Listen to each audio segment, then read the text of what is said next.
Hi, welcome everybody. My name is J.R. Niklos. I'm the general manager at Midwest Boom. I'm here with Coach Niklos, who's the head strength and performance coach at Deceleration, Naperville.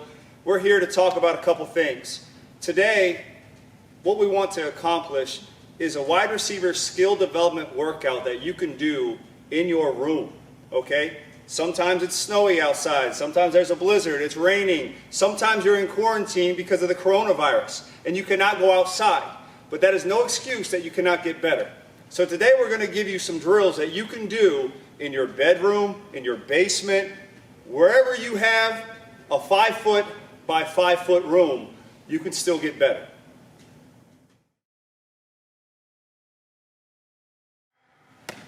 So the first thing that we're going to talk about is stabs, okay? Anything worth doing is worth doing right. We have to create good habits. Sometimes when you're throwing with a quarterback, you catch the ball by any means necessary, which can develop poor habits. So stab technique allows you to really focus in on the way that you catch the ball. All right, so stabs, Coach Mike is going to face me. And all I'm going to do is stab him with the ball in different directions, in different angles, different placements. And I want to see how he bends and how he moves to catch the ball. Obviously, we want to catch it just right here with the stripes and the laces. We want to catch it with our fingers. We want to keep our palms off the ball. We want to bend into it. 2 eyes is better than 1 eye. So we want to always place 2 eyes onto the ball. Whenever we do a drill, especially in a learning process, we want to overemphasize how we do it. So don't take any ball for granted. Look, look. It'll be look like this. Boom, boom, boom, boom, boom, boom. You see how he had to flip his hands. Once you see a different placement that he's struggling with, make sure you go back to that and revisit that often. Here, here, here. We didn't like that one, so we're going to do it again. We didn't do it again. We're starting to see a weakness in Coach Mike's right side, so we want to attack that right side. Here, here. And as you feel comfortable with it, you start speeding it up. Boom, boom, boom, boom, boom. Okay? Obviously, do not go fast right away. Okay? Progress with it. Start slow. Make sure he or she has it. And then as you develop and we feel more comfortable with the drill, you speed it up. Do this at least 50 times. Then your partner will go, then you will go. When we talk about a stance, it's something that you have to feel comfortable with. I can't say one receiver needs to be 80% front foot, 20% back foot, and the next receiver has to be that, and the next receiver has to be that. It's what you feel comfortable with. Same thing with the distance between the 2 feet, all right? What I want to actually look at is where I feel strong at. Obviously, I don't want my feet too far apart and too close together, because if Coach Mike pushes me to the side, I will tip. Same thing on the front side, Coach Mike come here. If my feet are too close together this way and he pushes me, I will slip. Okay, so I want to keep a good base right here. I prefer about 80% front foot, 20% back foot, a good 45-degree angle. What I'm looking for is nose, knees, toes alignment. Okay, nose, knees, toes alignment. I like hands active. Okay, hands active are just right here, getting ready to accelerate off the ball. All right, so in this position, I'm going to get in my position, and Coach Mike is going to push me at different angles, and I'm going to try to stay locked in that position. And this will help me find my perfect stance. Remember, a good base, okay, a little bit outside the hips. Know the weight distribution between the front and the back leg. Hands active. This is my stance right here. Coach Mike's just going to push me. I'm going to try to just stay in that position. Nose, knees, toes. Here. Same thing. A strong stance is key. Good.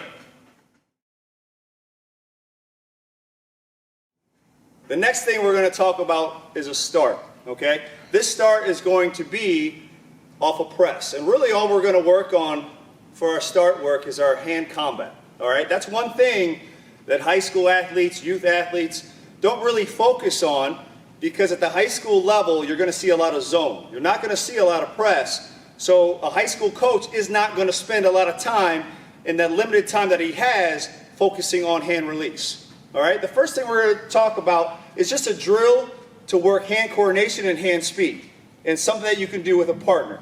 So Coach Mike is going to come here. He's going to put his hand on my shoulder.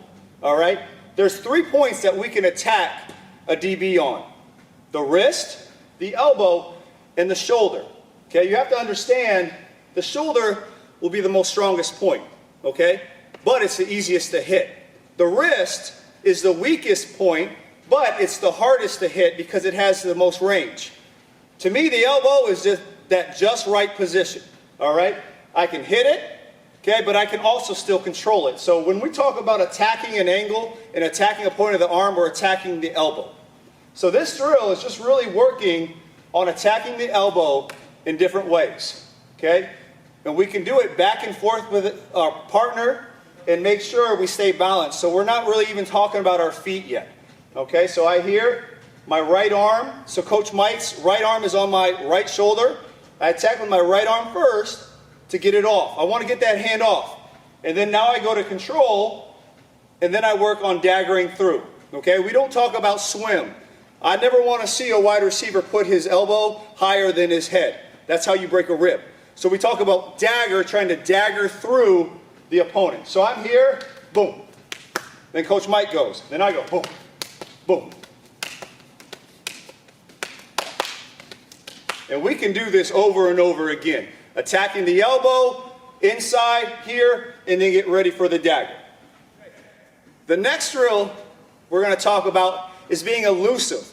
Okay, when I'm running a route, the more a DB can jam me, can reroute me, the worse I am as a route runner. So sometimes I have to avoid contact, and I can do that by doing a soft shoulder.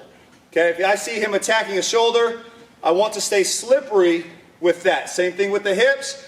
I have to stay slippery and be able to manipulate my hips and my shoulders to avoid him trying to reroute me. So this one, Coach Mike is going to stay in a base position. Okay, just to make things fair, I'm going to stay on one leg. And I'm going to try to jam one of his shoulders, and he's going to avoid it. It'll look like this.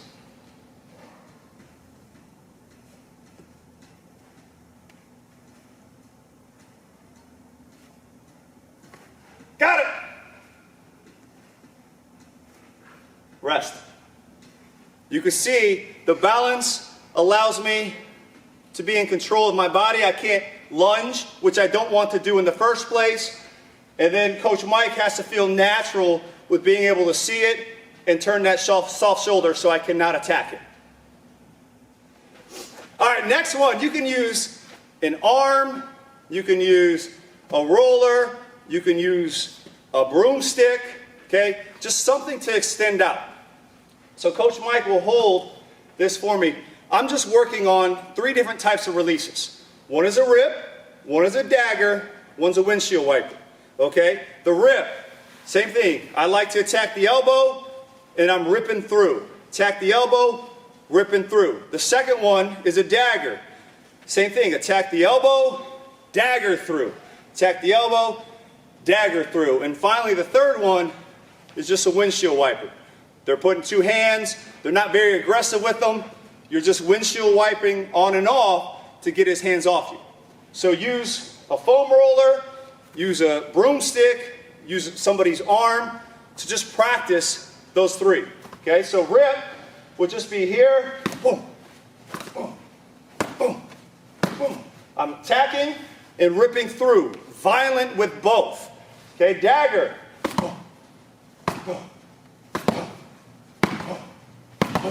Same thing with the dagger. I'm attacking and hammering down. I want to hammer down. Okay? Boom, hammer down. Boom. And then finally, the windshield wiper. Boom, boom, boom. As you feel comfortable with all 3, incorporate more feet. Okay? Incorporate more feet. So dagger, boom.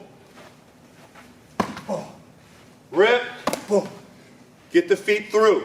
With the anticipation that I'm trying to get through to create a restack. I want to get After I release, I want to get stacked on him so I have a two-way go. He cannot predetermine if I go left or right.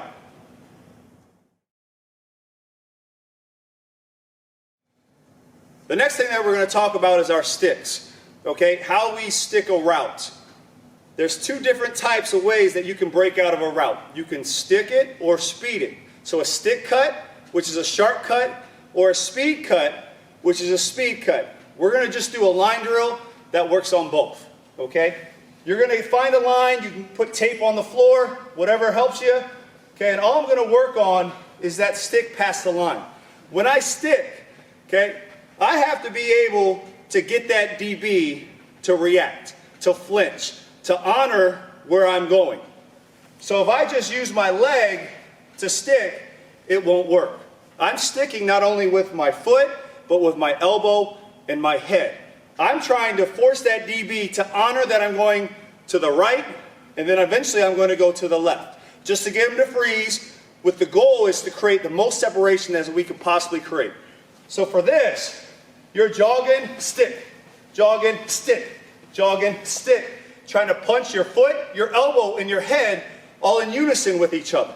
Okay, the lower you can stay, the better. So start high, start slow, and as you feel comfortable, get lower. Okay, try to break up the rhythm a little bit by not just going all the way. Jog, stick, jog, stick. Do that at least 20 times each side. The next one that we're going to talk about is now just training our body to whip our hips around fast for speed cuts. So you're going to get back to your line, same concept, but now I'm flipping my hips as fast as I can. Okay, I want my hips perpendicular to the line, and how fast can I turn them parallel to the line? Here, spin, spin, spin. Whipping the hips fast. Okay, the faster you can do, the less time you give that DB to react. So same concept, jog, speed, speed fast, speed fast. Okay, turn the whole body in. As you feel comfortable with it, you can be more aggressive with it, lower, turn the shoulders alongside with the hips.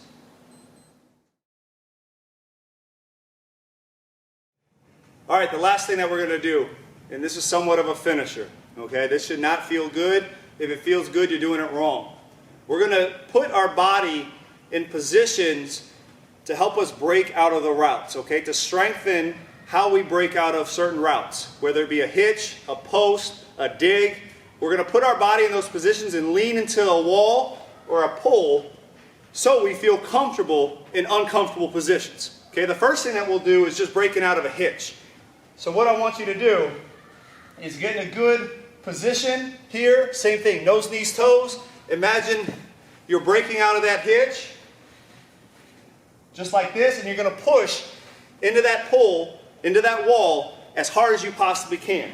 Okay? When we do this, first work feet, okay, and then work ankles, then calves, then quads, and hamstrings, and glutes, and work all the way up to the torso, and make sure everything's being fired, everything's being activated into that wall. Okay? And you have to hold for a minute. So the goal with this is just to incorporate every single muscle you have, every single bone, joint, ligament, tendon you have to help you break out of that route. Because we don't only, as wideouts, want to accelerate fast, we want to decelerate fast as well. Okay? The second one is now more of a dig. Okay? So put yourself how I would be coming out of a dig. I'm here, I'm leaning into it. Same thing, I'm leaning into it, leaning into my dig route, and I'm pushing as hard as I can, starting with the foot, the calf, the quad, the hamstring, and I'm leaning into that for an entire minute. Okay, then obviously I'm going to switch sides. And then finally, a 45-degree angle would be a post, a corner, where I'm a little higher on it, up a little bit more, getting ready to accelerate at an angle, a little higher, right here, and bending a little more, maybe even leaning a little bit more. You should feel a little bit different area in the obliques. Okay, same concept, working from the bottom up, here, okay? Make it uncomfortable. Make uncomfortable situations comfortable. All right, thank you for watching the video, okay? This is something that you can do in your bedroom. You can do it in your garage, in your basement, in your bathroom. All you need is a small area. Do this once to twice a week, every single week, and you're going to see drastic improvements on the field. Thank you for watching. If you have any questions, comment in the section below. We look forward to seeing you again. Tick, tick! Everybody gotta get it sometime. Get off the field, big fella. You trash, big fella. He dogging you, big fella. Get off the field, big fella. Your ankle's